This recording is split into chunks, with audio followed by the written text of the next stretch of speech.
నమస్తే అండి. శ్రీమద్ భగవద్గీత 2వ అధ్యాయం మహత్యం గురించి ఈ వీడియోలో చూద్దాం.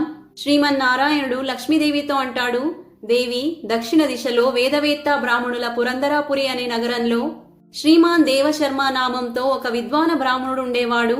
అతను అతిశయోక్త పూజకుడు, స్వాధ్యాయశీలుడు, వేదశాస్త్రముల విశేషజ్ఞుడు, యజ్ఞాలను అనుష్ఠానం చేసేవాడు మరియు తపస్విలకు సదా ప్రియమైనవాడు. అతను ఉత్తమ ద్రవ్యాల ద్వారా అగ్నిహోత్రం చేసి దీర్ఘకాలం వరకు దేవతలను తృప్తిపరిచాడు. కాని ఆ బ్రాహ్మణుడుకు మాత్రం సదా తనతోనే ఉండే మనశ్శాంతి మాత్రం కలగలేదు. అతను పరమ కళ్యాణమయి తత్వజ్ఞాన ప్రాప్తి కొరకై ఉత్తమ సామగ్రిల ద్వారా సత్య సంకల్పంతో ఉన్న తపస్విలను సేవించడం మొదలుపెట్టాడు.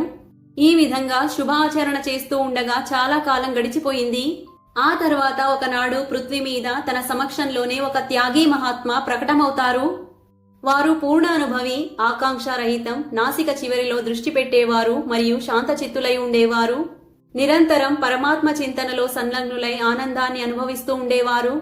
దేవశర్మ ఆ నిత్య సంతుష్టి తపస్విని చూసి శుద్ధభావంతో ప్రణామం చేసి ఇలా అడుగుతాడు, మహాత్మా, నాకు శాంతమయీ స్థితి ఎలా ప్రాప్తమవుతుంది అని అడుగుతాడు. సోపుర గ్రామంలో మిత్రవాన్ అనే ఒక గొర్రెల కాపరి ఉంటాడు, అతనే నీకు ఉపదేశిస్తాడు అని సంత మహాత్మా అంటాడు. ఇది విని దేవశర్మ మహాత్ముడి చరణ కమలములను నమస్కరిస్తాడు మరియు సమృద్ధభరితమైన సోపుర గ్రామానికి చేరుకుంటాడు. దాని ఉత్తర భాగంలో ఒక విశాలమైన వనం ఉంటుంది. ఆ వనంలో నది తీరాన ఒక శిల మీద మిత్రవాన్ కూర్చొని ఉంటాడు. అతని నేత్రములు ఆనందంతో నిశ్చలమవుతూ ఉంటాయి. రెప్పవాల్చకుండా చూస్తూ ఉంటాడు.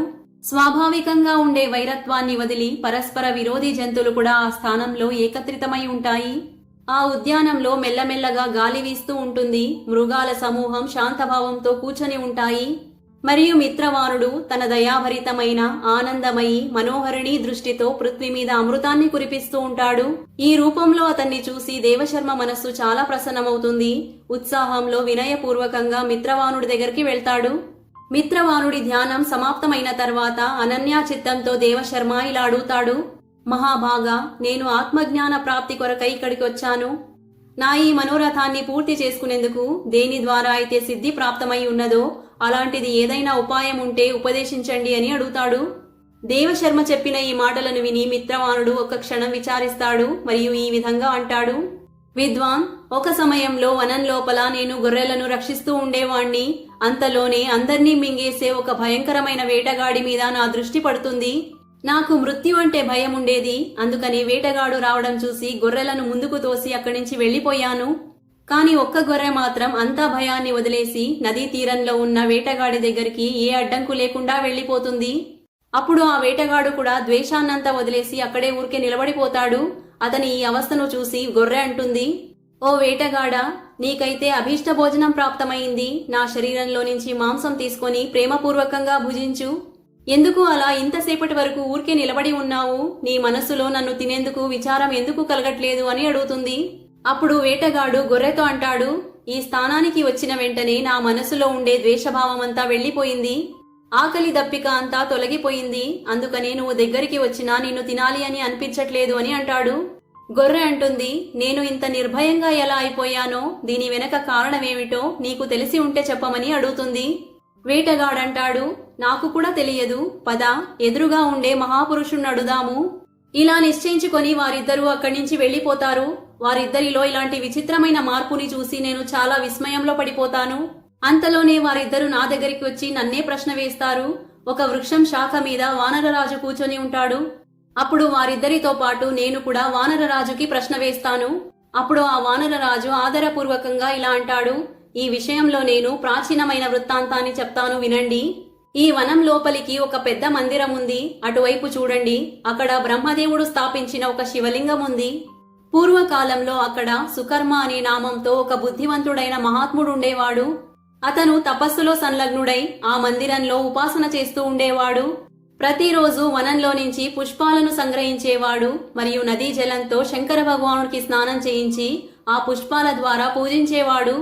ఇలా గడుస్తూ ఉండగా చాలా కాలం తర్వాత అక్కడికి ఒక అతిథి రాక అవుతుంది. సుకర్ముడు భోజనం కోసమని వనంలో నుంచి పళ్లు తెచ్చి అతిథికి సమర్పించి ఇలా అంటాడు, విద్వాన్, నేను కేవలం తత్వజ్ఞాన కొరకై శంకర భగవానుడి ఆరాధన చేస్తూ ఉన్నాను. ఈ రోజుటికి నా ఈ ఆరాధన ఫలితం పరిపక్వమై నాకు దక్కింది. ఎందుకంటే మీలాంటి మహాపురుషులు ఈ సమయం నన్ను అనుగ్రహించారు అని అంటాడు. సుకర్ముడి ఈ మధుర మాటలను విని అక్కడికి వచ్చిన అతిథి మహాత్ముడు చాలా ప్రసన్నమవుతాడు.